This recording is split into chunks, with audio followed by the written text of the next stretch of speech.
So we did Easter yesterday, the first major holiday without Dad. And actually, I guess the first holiday completely, because I can't think of anything in late March. The night before wasn't a great night for me. Just overcome with emotion, couldn't do anything. The celebration itself was exactly what he would have wanted. Like, if you knew anything about him, you knew that he loved getting together, making food, making sure that everyone was having fun, music, we were playing some bags. Really just like, this is what he was all about with us, with the entire family. And it wasn't nearly as hard as I thought it was going to be, which is weird, and I'm not sure if I should feel bad about that. Like, oh yeah, it wasn't too difficult. No one really brought up the subject at hand directly. It was kind of indirectly we were referring to it, but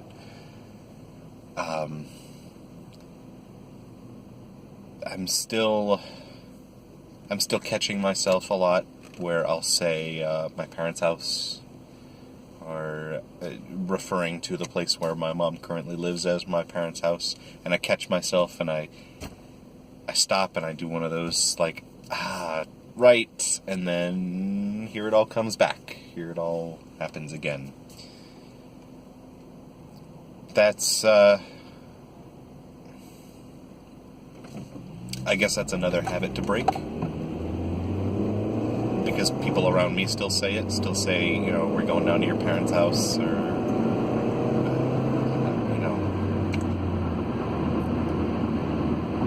and, yeah, I got some particularly good news, and I hope I can share it after everything's settled, but I'm feeling a little bad because this particular news means that I'll have a lot more time to spend down at my mom's house. And if I had sought this out, or this had happened to me prior to when Dad got checked in, maybe I would have been able to spend more time with him, and maybe I would have, because that's all I'm feeling right now, is this immense guilt that I didn't spend as much time with him as I should have, because I guess I thought I had time.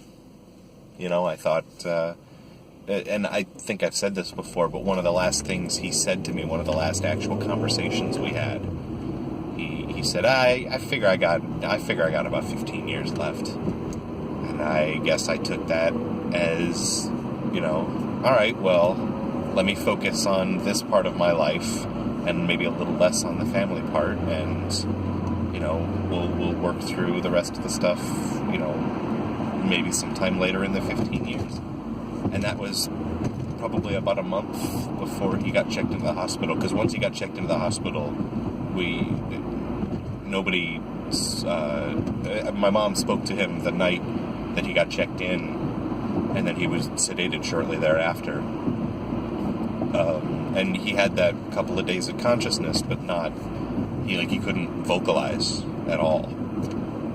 So the last actual conversation I had with him, and I keep pulling back, he goes, yeah, I figure I got 15 years. And now, like I said, I got this immense guilt that won't go away, because I had the time to spend. And I was talking with my boss about, not about what I'm going through, but about how I think that it's affecting my ability to do my job as effectively as I can. And she said, more or less, like, nobody's, and I know this, nobody's guaranteed to have 15 more years.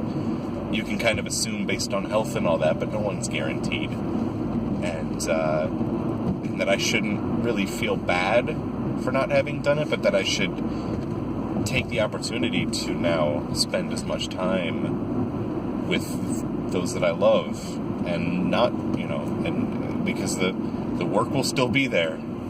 when everything returns, and if I ever decide to stop working there, the work will continue to be done by someone else.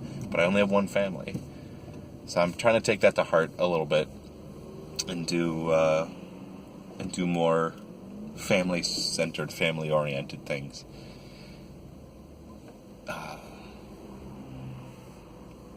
It just here's hoping it gets easier.